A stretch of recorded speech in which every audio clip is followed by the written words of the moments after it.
মোৰ চেনেললৈ স্বাগতম জনালো। আজি মই তোমালোকক 9 chapter recent developments in Indian পলিটিক্সৰ ওপৰত আলোচনা কৰিম। তোমালোকে চাই যাবা। ভাৰতীয় ৰাজনীতিত সাম্প্ৰতিক বিকাশ। এতিয়া বিকাশ বুলি কওঁতে আমি প্ৰথমতে মৰ্চা চৰকাৰৰ কথা ক'ব লাগিব। মৰ্চা চৰকাৰ কাক বোলে? নিৰ্বাচনত যেতিয়া কোনো এটা নিৰ্দিষ্ট ৰাজনৈতিক দলে সংখ্যাগৰিষ্ঠতা লাভ নকৰে তেতিয়া পাৰস্পৰিক বুজাবুজিৰ মাজেদি কেইটামান দল লগ হৈ যিখন চৰকাৰ গঠন কৰে তাকে মৰ্চা চৰকাৰ বোলা হয়। ভাৰতবৰ্ষত 1989ত প্ৰথম নেশ্যনেল ফ্ৰণ্ট যিখন চৰকাৰ গঠন হৈছিল সেইখনে মৰ্চা চৰকাৰ আছিল। ইয়াৰ পিছতো ভাৰতবৰ্ষত United front, United progressive aliens, national democratic aliens চৰকাৰ গঠন হৈছে। দ্বিতীয় সাম্প্ৰতিক বিকাশটো হ'ল ভাৰতবৰ্ষত যিবিলাক পিছপৰা অনুন্নত শ্ৰেণীৰ লোক আছে এই লোকসকলক চৰকাৰী চাকৰিৰ ক্ষেত্ৰত আসন সংৰক্ষণৰ কাৰণে দিহা কৰা হৈছে। তৃতীয় সাম্প্ৰতিক বিকাশটো হৈছে যে 1991ত যেতিয়া প্ৰধানমন্ত্ৰী নৰসিংহ ৰাও আছিল আৰু বিত্তমন্ত্ৰী ডক্টৰ মনমোহন সিং আছিল, তেওঁলোকে নতুন অৰ্থনৈতিক নীতি গ্ৰহণ কৰিছিল। অৰ্থনীতিৰ ক্ষেত্ৰত উদাৰতাবাদ আৰু মুক্ত বাণিজ্য এই দুটা নতুন অৰ্থনৈতিক নীতি হিচাপে ভাৰতবৰ্ষত গ্ৰহণ কৰা হৈছে। চতুৰ্থ সাম্প্ৰতিক বিকাশটো হৈছে ধৰ্মীয় পৰিচয়। ধৰ্মক লৈ ভাৰতবৰ্ষত বিভিন্ন সংঘৰ্ষ হোৱা দেখা গৈছে। 1992 চনত অযোধ্যাত থকা ধৰ্মীয় প্ৰতিষ্ঠান বাবৰি মছজিদ উচ্ছেদ কৰাক লৈ ধৰ্মৰ ভিত্তিত বিক্ষিপ্ত ঘটনা ঘটিছিল। সেইদৰে 2002 চনত গুজৰাটত মুছলমান বিৰোধী সংঘৰ্ষৰ সৃষ্টি হৈছিল। এই বিকাশবিলাকতে এই চেপ্টাৰটোত আলোচনা কৰা হৈছে। এতিয়া ইয়াৰ ওপৰত থকা প্ৰশ্ন উত্তৰবিলাক তোমালোকক মই দি যাম, চাই যাবা। 1 নম্বৰ, অলমা সংসদ কাক বোলে? উত্তৰ, লোকসভাৰ সাধাৰণ নিৰ্বাচনৰ পিছত যেতিয়া কোনো এটা নিৰ্দিষ্ট ৰাজনৈতিক দলে চৰকাৰ গঠন কৰিবলৈ প্ৰয়োজনীয় আসন লাভ নকৰে তেতিয়া তাকে অলমা সংসদ বোলা হয়। 2 নম্বৰ প্ৰশ্ন, ভাৰতবৰ্ষত কেতিয়া ৰাষ্ট্ৰীয় মৰ্চা চৰকাৰ গঠন হৈছিল? উত্তৰ, 1989ত ৰাষ্ট্ৰীয় মৰ্চা, ইংৰাজীত নেশ্যনেল ফ্ৰণ্ট বুলি কোৱা হয়, এই চৰকাৰখন গঠন হৈছিল। 3 নম্বৰ প্ৰশ্ন, ইউপিএৰ সম্পূৰ্ণ ৰূপটো কি? উত্তৰ, ইউনাইটেড প্ৰগ্ৰেছিভ এলিয়েন্স।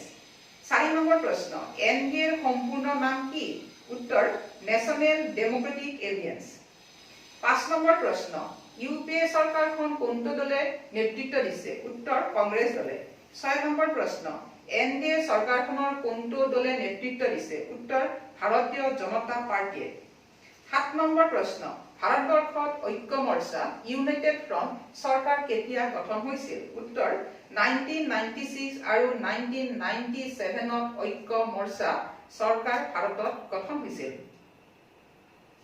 8 নম্বৰ প্ৰশ্ন, সংযুক্ত বা মৰ্চা চৰকাৰ কাক বোলে? উত্তৰ, সংসদীয় শাসন ব্যৱস্থাত যেতিয়া কোনো এটা নিৰ্দিষ্ট দলে নিৰ্বাচনত সংখ্যাগৰিষ্ঠ আসন লাভ নকৰে তেতিয়া পাৰস্পৰিক বুজাবুজিৰ দ্বাৰা কেইটামান দল লগ লাগি চৰকাৰ গঠন কৰাকে সংযুক্ত বা মৰ্চা চৰকাৰ বোলা হয়। 9 নম্বৰ প্ৰশ্ন, কেতিয়া ভাৰতত মৰ্চা চৰকাৰৰ যুগ আৰম্ভ হৈছে? উত্তৰ, 1989ত অনুষ্ঠিত হোৱা নিৰ্বাচনৰ পিছত ভাৰতবৰ্ষত যেতিয়া নেশ্যনেল ফ্ৰণ্ট চৰকাৰখন গঠন কৰা হৈছিল তেতিয়াই মৰ্চা চৰকাৰৰ যুগ আৰম্ভ হৈছিল। ইয়াৰ পিছতো ক্ৰমে 1996ত, 1997ত ইউনাইটেড ফ্ৰণ্ট, 1998ত, 1999ত নেশ্যনেল ডেমক্ৰেটিক এলিয়েন্স, 2004ত ইউনাইটেড প্ৰগ্ৰেছিভ এলিয়েন্স, 2014ত নেশ্যনেল ডেমক্ৰেটিক এলিয়েন্স চৰকাৰবিলাক ভাৰতত গঠন হৈছিল। 10 নম্বৰ প্ৰশ্ন, ৰাষ্ট্ৰীয় মৰ্চা নেশ্যনেল ফ্ৰণ্ট চৰকাৰখনৰ প্ৰধানমন্ত্ৰী কোন হৈছিল? উত্তৰ, ৰাষ্ট্ৰীয় মৰ্চা চৰকাৰখনৰ প্ৰথমতে প্ৰধানমন্ত্ৰী বিশ্বনাথ প্ৰতাপ সিং আৰু পিছত চন্দ্ৰশেখৰ হৈছিল। 11 নম্বৰ প্ৰশ্ন, ঐক্য মৰ্চা ইউনাইটেড ফ্ৰণ্ট চৰকাৰখনৰ প্ৰধানমন্ত্ৰী কোন আছিল? উত্তৰ, ঐক্য মৰ্চা চৰকাৰখনৰ প্ৰধানমন্ত্ৰী প্ৰথমতে HD দেৱগৌড়া আৰু পিছত IK গুজৰাল হৈছিল। 12 নম্বৰ প্ৰশ্ন, ৰাষ্ট্ৰীয় গণতান্ত্ৰিক মৰ্চা অৰ্থাৎ নেশ্যনেল ডেমক্ৰেটিক এলিয়েন্স চৰকাৰখনৰ প্ৰধানমন্ত্ৰীৰ পদত কোনে প্ৰথমে আছিল? উত্তৰ, অটল বিহাৰী বাজপেয়ী। 13 নম্বৰ প্ৰশ্ন, ঐক্য উন্নয়নশীল মৰ্চা ইউনাইটেড প্ৰগ্ৰেছিভ এলিয়েন্স চৰকাৰখনৰ প্ৰধানমন্ত্ৰী কোন আছিল? উত্তৰ, ডক্টৰ মনমোহন সিং। 14 নম্বৰ প্ৰশ্ন, ভাৰতবৰ্ষত কেতিয়া ৰাষ্ট্ৰীয় গণতান্ত্ৰিক মৰ্চা অৰ্থাৎ NDA চৰকাৰ গঠন হৈছে? উত্তৰ, 1998ত, 1999ত, 2014ত আৰু 2019ত ৰাষ্ট্ৰীয় গণতান্ত্ৰিক মৰ্চা চৰকাৰ ভাৰতত গঠন হৈছে। 15 নম্বৰ প্ৰশ্ন, ঐক্য উন্নয়নশীল মৰ্চা UPA চৰকাৰ ভাৰতত কেতিয়া গঠন হৈছে? উত্তৰ, 2004ত আৰু 2009ত ঐক্য উন্নয়নশীল মৰ্চা চৰকাৰ ভাৰতত গঠন হৈছে। 16 নম্বৰ প্ৰশ্ন, 2019 চনত গঠিত হোৱা NDA নেশ্যনেল ডেমক্ৰেটিক এলিয়েন্স চৰকাৰখনৰ প্ৰধানমন্ত্ৰীৰ পদত কোন আছে? উত্তৰ, নৰেন্দ্ৰ মোদী। 17 নম্বৰ প্ৰশ্ন, 1989ত কোনে চৰকাৰ গঠন কৰিছিল? উত্তৰ, 1989ত ভাৰতীয় জনতা দল আৰু অন্যান্য আঞ্চলিক দল লগ হৈ নেশ্যনেল ফ্ৰণ্ট চৰকাৰখন গঠন কৰিছিল। 18 নম্বৰ প্ৰশ্ন, 1996ৰ জুনত আৰু 1997ৰ এপ্ৰিলত অনুষ্ঠিত হোৱা নিৰ্বাচনৰ পিছত কোনে চৰকাৰ গঠন কৰিছিল? উত্তৰ, কংগ্ৰেছৰ সমৰ্থনত আন দল লগ হৈ ইউনাইটেড ফ্ৰণ্ট চৰকাৰ গঠন হৈছিল। 19 নম্বৰ প্ৰশ্ন, মৰ্চা চৰকাৰৰ বৈশিষ্ট্য লিখা। উত্তৰ, 1 নম্বৰ, মৰ্চা চৰকাৰসমূহ সাধাৰণতে অস্থায়ী প্ৰকৃতিৰ, কাৰণ লগ হোৱা দলবোৰৰ আদৰ্শ আৰু নীতিবোৰ একে নহয়। তেওঁলোকৰ মাজত বিভিন্ন আভ্যন্তৰীণ কন্দলে দেখা দিয়াৰ বাবে চৰকাৰখন ব্যৰ্থ হয়।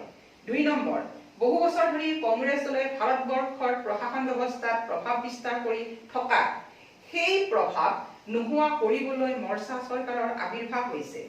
3 নম্বৰ, মৰ্চা চৰকাৰত সহযোগ কৰা দলবোৰে আৰু সদস্যবোৰে নিজৰ ৰাজনৈতিক সুবিধাবোৰ পূৰণৰ কাৰণে সদায় চেষ্টা কৰি থাকে। 4 নম্বৰ, সকলো মৰ্চা চৰকাৰতে আঞ্চলিক ৰাজনৈতিক দলসমূহৰ যেনে তেলেগু দেশম পাৰ্টি, DMK দলৰ প্ৰাধান্য লক্ষ্য কৰা হৈছে। 20 নম্বৰ প্ৰশ্ন, ভাৰতীয় ৰাজনীতিত দেখা দিয়া সাম্প্ৰতিক বিকাশসমূহ কি কি? উত্তৰ, 1 নম্বৰ, 1989ৰ পৰা ভাৰতবৰ্ষত মৰ্চা চৰকাৰ আৰম্ভ হৈছে। বিশ্বনাথ প্ৰতাপ সিঙৰ নেতৃত্বত ভাৰতবৰ্ষত পোনপ্ৰথমে ৰাষ্ট্ৰীয় মৰ্চা চৰকাৰ গঠন হৈছিল। ইয়াৰ পিছতো ঐক্য মৰ্চা, ৰাষ্ট্ৰীয় গণতান্ত্ৰিক মৰ্চা, ঐক্য উন্নয়নশীল মৰ্চা চৰকাৰবোৰ গঠন হৈছে। 1989ৰ পিছৰ পৰা ভাৰতত কংগ্ৰেছ দলৰ প্ৰভাৱ কিছু পৰিমাণে কমি গৈছে আৰু অন্যান্য দলবোৰেও প্ৰশাসন ব্যৱস্থাত সোমাই পৰিছে।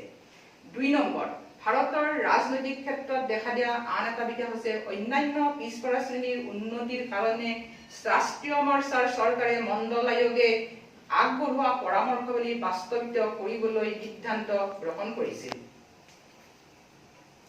কেন্দ্ৰীয় চৰকাৰত নিয়োজিত কৰ্ম সংস্থাপন আৰু বা কৰ্ম পৰিচয় অন্যান্য পিছপৰা শ্ৰেণীসমূহৰ বাবে সংৰক্ষণ কৰিবলৈ মণ্ডল আয়োগে পৰামৰ্শ আগবঢ়াইছিল।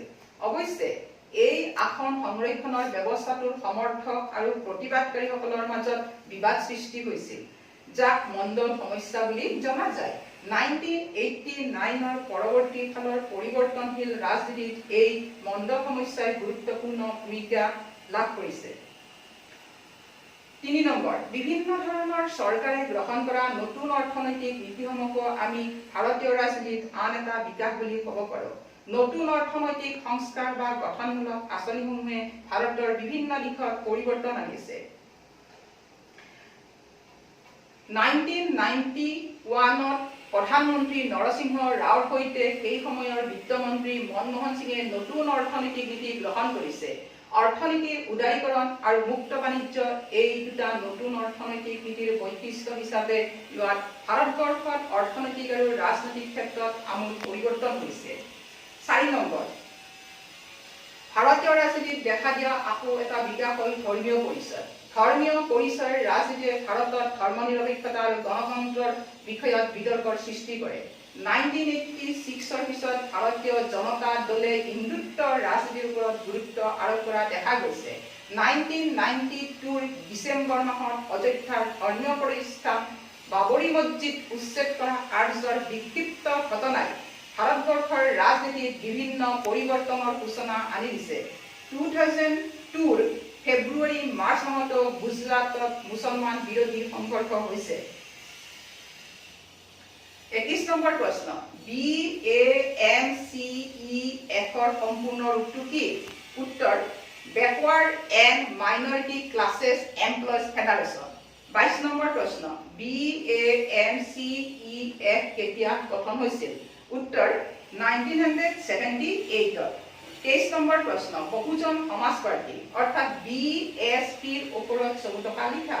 উত্তৰ, অনুসূচিত জাতি, জনজাতি, অন্যান্য পিছপৰা শ্ৰেণী আৰু সংখ্যালঘু শ্ৰেণীৰে মিশ্ৰিত লোক অৰ্থাৎ বহুজন লোক লগ হৈ 1980 চনৰ সময়ছোৱাত দলিত শ্ৰেণীৰ এটা ৰাজনৈতিক সংগঠন গঢ়ি উঠিছিল আৰু পিছলৈ এই সংগঠনটো কাচিৰামৰ নেতৃত্বত বহুজন সমাজ পাৰ্টি নামে এটা ৰাজনৈতিক দলৰ জন্ম হৈছিল।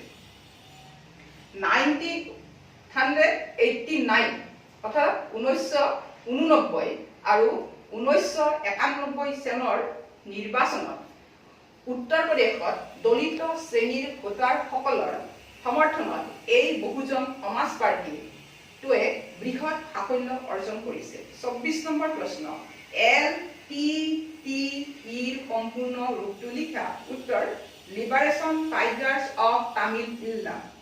25 নম্বৰ প্ৰশ্ন, ৰাজীৱ গান্ধীৰ হত্যাকাণ্ডৰ বিষয়ে লিখা। উত্তৰ, 1991 মে মাহত তামিলনাডুত এখন নিৰ্বাচনী সভাত ভাষণ দিবলৈ যাওঁতে ৰাজীৱ গান্ধী LTTE নামৰ সন্ত্ৰাসবাদী সংগঠনটোৰ লগত সম্পৰ্ক থকা শ্ৰীলংকাৰ তামিল এগৰাকীয়ে গুলীয়াই হত্যা কৰিছিল। 26 নম্বৰ প্ৰশ্ন, হিন্দুত্ব মানে কি? উত্তৰ, বুৎপত্তিগত অৰ্থৰ ফালৰ পৰা হিন্দুত্ব মানে হিন্দু আৰু ইয়াৰ উদ্ভৱক VD সবৰকাৰে হিন্দুত্ব জাতীয়তাৰ মূল ভেটি বুলি কৈছিল। হিন্দুত্বই মূলতঃ ইয়াকে বুজাইছিল যে কোনো ব্যক্তিয়ে ভাৰত ৰাষ্ট্ৰৰ সদস্য হ'ব খুজিলে তেওঁ ভাৰতীয় ভূখণ্ডক পিতৃভূমি জ্ঞান কৰাৰ লগতে মাতৃভূমি হিচাপেও আকোৱালি ল'ব লাগিব। হিন্দুত্বত বিশ্বাসী লোকসকলে দাবী কৰে যে ভাৰতত একমাত্ৰ হিন্দু সংস্কৃতিহে এটা শক্তিশালী জাতি গঠন কৰিব পাৰে। 27 নম্বৰ প্ৰশ্ন, চাহ বনো ঘটনা বা বিবাদটো কি আছিল? উত্তৰ, চাহ বনো বিবাদত ৬২ বছৰীয়া বিবাহ বিচ্ছেদ হোৱা মুছলমান মহিলা এগৰাকীয়ে তেখেতৰ পূৰ্বৰ স্বামীৰ পৰা ভৰণ পোষণৰ বাবে খৰচৰ ধন দাবী কৰি এটা গোচৰ তুলিছিল। তেতিয়া উচ্চতম ন্যায়ালয়ে মহিলাগৰাকীৰ সপক্ষে ৰায়দান দিছিল, কিন্তু গোড়া মুছলমানসকলে এই ৰায়ৰ বিৰুদ্ধে মন্তব্য দাঙি ধৰাত কেন্দ্ৰীয় চৰকাৰে 1986ত মুছলিম উইমেন আইন প্ৰণয়ন কৰিছিল আৰু উচ্চতম ন্যায়ালয়ে উক্ত ৰায় বাতিল কৰিছিল। 28 নম্বৰ প্ৰশ্ন, সাম্প্ৰদায়িকতাবাদ বুলিলে কি বুজা? উত্তৰ, সাম্প্ৰদায়িকতাবাদ বুলিলে সাধাৰণতে আমি ধৰ্মীয় সম্প্ৰদায়সমূহৰ পৰস্পৰৰ প্ৰতি বিৰোধিতা থকাটো বুজো। কিছুমানৰ মতে সাম্প্ৰদায়িকতাবাদ হ'ল এক মতাদৰ্শ যিয়ে এটা ধৰ্মীয়গত ঐংগসমূহৰ পৰা পৃথক অস্তিত্বৰ ওপৰত জোৰ দিয়ে। 29 নম্বৰ প্ৰশ্ন, ভাৰতবৰ্ষত সাম্প্ৰদায়িকতাবাদৰ উদ্ভৱৰ কাৰণ লিখা। উত্তৰ, 1 নম্বৰ, ব্ৰিটিছসকলৰ বিভাজন আৰু শাসন নীতিৰ প্ৰভাৱৰ ফলস্বৰূপে ভাৰতবৰ্ষত বিভিন্ন সম্প্ৰদায়ৰ মাজত বিভেদৰ সৃষ্টি হৈছিল। বিশেষকৈ হিন্দু মুছলিম সম্প্ৰদায়ৰ মাজত বিভেদ মনোভাৱৰ সৃষ্টি হৈছিল। 2 নম্বৰ, মুছলিম লীগ, হিন্দু মহাসভা, RSS অৰ্থাৎ ৰাষ্ট্ৰীয় স্বয়ংসেৱক সংঘ আদি ধৰ্মীয় সংগঠনবোৰে ভাৰতীয়সকলৰ মাজত সাম্প্ৰদায়িক মনোভাৱৰ সৃষ্টি কৰিছিল। 3 নম্বৰ, ভাৰতবৰ্ষ যদিও ধৰ্মনিৰপেক্ষ ৰাষ্ট্ৰ, মাজে সময়ে ভাৰতৰ চৰকাৰে কোনো এটা ধৰ্ম বিশেষ গুৰুত্ব প্ৰদান কৰাৰ বাবেও সাম্প্ৰদায়িকতা মনোভাৱৰ সৃষ্টি হৈছে। 4 নম্বৰ স্বাধীনতা আন্দোলনৰ সময়ত বিভিন্ন নেতাই মধ্যযুগৰ ভাৰতীয় সংস্কৃতিক বাদ দি পুৰণি ভাৰতীয় সংস্কৃতিৰ দিশটোত গুৰুত্ব প্ৰদান কৰা দেখা গৈছিল। ইয়াৰ ফলত জাতীয়তাবাদী চিন্তাধাৰা এটা ধৰ্মৰ লগতে জড়িত হৈ পৰিছিল। যেনে বাল গংগাধৰ তিলকে জাতীয়তাবাদ প্ৰচাৰৰ বাবে গণেশ পূজা আৰু শিৱাজী উৎসৱ পালন কৰিছিল। 5 নম্বৰ সম্প্ৰদায় ভিত্তিত সংগঠিত হোৱা সংঘৰ্ষবোৰ চৰকাৰে দমন কৰিব নোৱাৰিলেও সাম্প্ৰদায়িকতাবাদ বিস্তাৰ হয়। 30 নম্বৰ সাম্প্ৰদায়িকতাবাদ ৰোধ কৰাৰ উপায়সমূহ লিখা। উত্তৰ 1 নম্বৰ প্ৰচাৰ মাধ্যমসমূহে ধৰ্মনিৰপেক্ষতা, ধৰ্মীয় সহনশীলতা আৰু ভাতৃত্ববোধৰ বাণী প্ৰচাৰত গুৰুত্ব দিব লাগে। যিবিলাক বাতৰিয়ে সাম্প্ৰদায়িক মনোভাৱ বৃদ্ধি কৰে সেইবিলাক বাতৰি প্ৰচাৰ কৰিব নালাগে। 2 নম্বৰ সাম্প্ৰদায়িকতাবাদ দূৰ কৰিবলৈ শিক্ষানুষ্ঠানত পাঠ্যপুথিৰ জৰিয়তে সৰুৰে পৰাই ল'ৰা ছোৱালীবিলাকৰ মনত একতা আৰু ভাতৃত্বৰ ভাৱ আনিবলৈ চেষ্টা কৰিব লাগে। 3 নম্বৰ সংখ্যালঘুসকলৰ মনত বৈষম্য ভাৱৰ সৃষ্টি নহবলৈ অসমতা হ্ৰাস কৰিবলৈ চেষ্টা কৰিব লাগে। 4 নম্বৰ সাম্প্ৰদায়িক হিংসা সংঘটিত নহবলৈ চৰকাৰে গুৰুত্ব প্ৰদান কৰিব লাগে। সংখ্যাগৰিষ্ঠ আৰু সংখ্যালঘুসকলৰ মাজত থকা ভেদাভেদ মনোভাৱ আঁতৰ কৰিব লাগে। 31 নম্বৰ প্ৰশ্ন অযোধ্যা বিবাদৰ ওপৰত চমুদকা লিখা। উত্তৰ অযোধ্যাৰ ধৰ্মীয় প্ৰতিষ্ঠান বাবৰি মছজিদ উচ্ছেদ কৰা কাৰ্যটোৱে বিক্ষিপ্ত ঘটনাৰ সৃষ্টি কৰিছিল। 1992 ডিচেম্বৰ মাহত ভাৰতীয় জনতা পাৰ্টি আৰু বিশ্ব হিন্দু পৰিষদৰ সদস্য আৰু সমৰ্থকসকলে অযোধ্যাত মিলিত হৈছিল। উচ্চতম ন্যায়ালয়ে উত্তৰ প্ৰদেশ চৰকাৰক এই বিবাদমান অঞ্চলটোত যাতে কোনো ক্ষতিসাধন নহয় তাৰ বাবে কঠোৰ ব্যৱস্থা গ্ৰহণৰ নিৰ্দেশ দিছিল। সেই সময়ত উত্তৰ প্ৰদেশত ভাৰতীয় জনতা পাৰ্টিৰ চৰকাৰ আছিল। সেয়েহে ন্যায়ালয়ৰ কঠোৰ নিৰ্দেশ থকাৰ পিছতো ডিচেম্বৰৰ 6 তাৰিখে বাবৰি মছজিদ সম্পূৰ্ণৰূপে ধ্বংস কৰি দিয়া হৈছিল। বাবৰি মছজিদ ধ্বংসৰ বাতৰিটো সমগ্ৰ ভাৰততে বিয়পি পৰাৰ লগে লগে হিন্দু আৰু মুছলমানসকলৰ মাজত সংঘৰ্ষ বৃদ্ধি পাইছিল। এই সংঘৰ্ষত 3000ৰ অধিক লোকৰ মৃত্যু ঘটিছিল। তেতিয়া এই সংঘৰ্ষটো নিয়ন্ত্ৰণ কৰিবলৈ কেন্দ্ৰীয় চৰকাৰে উত্তৰ প্ৰদেশত জনতা পাৰ্টিৰ চৰকাৰ ভংগ কৰি ৰাষ্ট্ৰপতিৰ শাসন প্ৰৱৰ্তন কৰিছিল। মছজিদ ধ্বংসৰ সময়ত উপস্থিত থকা ভাৰতীয় জনতা পাৰ্টিৰ নেতা লালকৃষ্ণ আদবানী, ডক্টৰ মুৰলী মনোহৰ যোশী, উমা ভাৰতী আদিৰ বিৰুদ্ধে গোচৰ তৰা হৈছিল। মছজিদ ধ্বংসৰ সুদীৰ্ঘ 18 বছৰ পিছত অৰ্থাৎ 2010ত এলাহাবাদ উচ্চ ন্যায়ালয়ে এক ৰায়দান কৰিছিল আৰু এই ৰায়দানৰ ভিত্তিত বিতৰ্কিত হোৱা স্থানক 3টা ভাগ কৰি দিয়া হৈছিল। 32 নম্বৰ প্ৰশ্ন গোধ্ৰাকাণ্ডৰ বিষয়ে লিখা। উত্তৰ 2002ৰ 27 ফেব্ৰুৱাৰীত গুজৰাটৰ গোধ্ৰা নামৰ ৰেল ষ্টেচনত এটা ডবাত জুই জ্বলাই দিয়া হৈছিল। ৰেলখন অযোধ্যাৰ পৰা উভতি আহি আছিল আৰু ডবাটো কৰ সেৱকৰ দ্বাৰা ভৰ্তি হৈ আছিল। ডবাটো জ্বলাই দিয়াত মহিলা আৰু শিশুকে ধৰি 57জন লোকৰ মৃত্যু ঘটিছিল।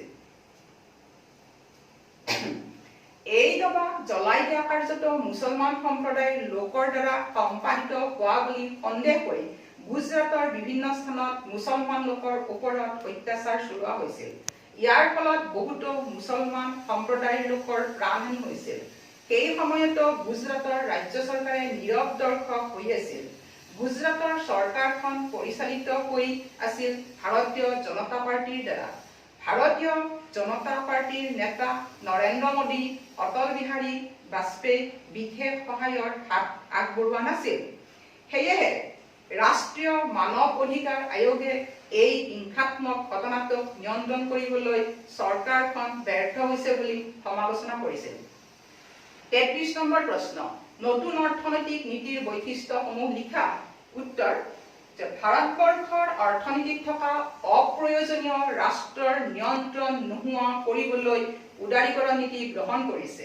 2 নম্বৰ ব্যক্তিগতকৰণ হ'ল এই নীতিৰ আন এটা বৈশিষ্ট্য। ভাৰতত থকা উদ্যোগসমূহ ব্যক্তিগত নিয়ন্ত্ৰণ আৰু ব্যক্তিগত পৰিচালনা থকা চেষ্টা কৰিছে।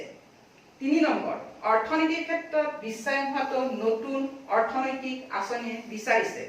4 নম্বৰ, নতুন কাৰিকৰী কৌশল উৎপাদন ব্যৱস্থা গ্ৰহণ কৰিবলৈ চেষ্টা কৰিছে।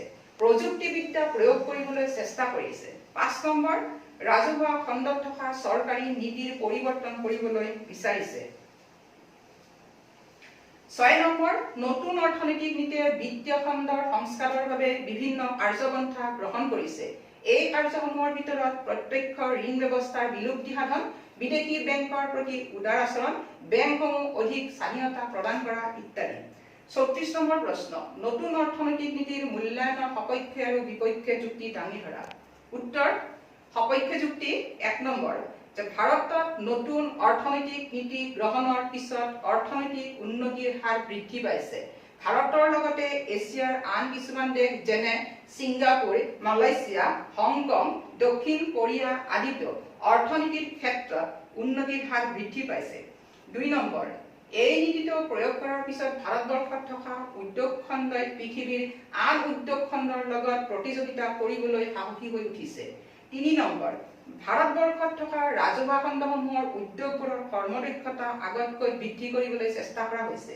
4 নম্বৰ, উদাৰীকৰণৰ বাবে বহুজাতিক ব্যৱসায়িক প্ৰতিষ্ঠানসমূহে ভাৰতবৰ্ষত ব্যৱসায় আৰম্ভ কৰিবলৈ লোৱা বাবে ভাৰতীয় জনসাধাৰণৰ নিয়োগৰ ক্ষেত্ৰত কিছু সুবিধা হৈছে। 5 নম্বৰ, নতুন অৰ্থনৈতিক নীতিয়ে কিছুমান ক্ষুদ্ৰ উদ্যোগৰ বিকাশৰ কাৰণে ব্যৱস্থা হাতত লৈছে আৰু ইয়াৰ বাবে লাভৱানো হৈছে।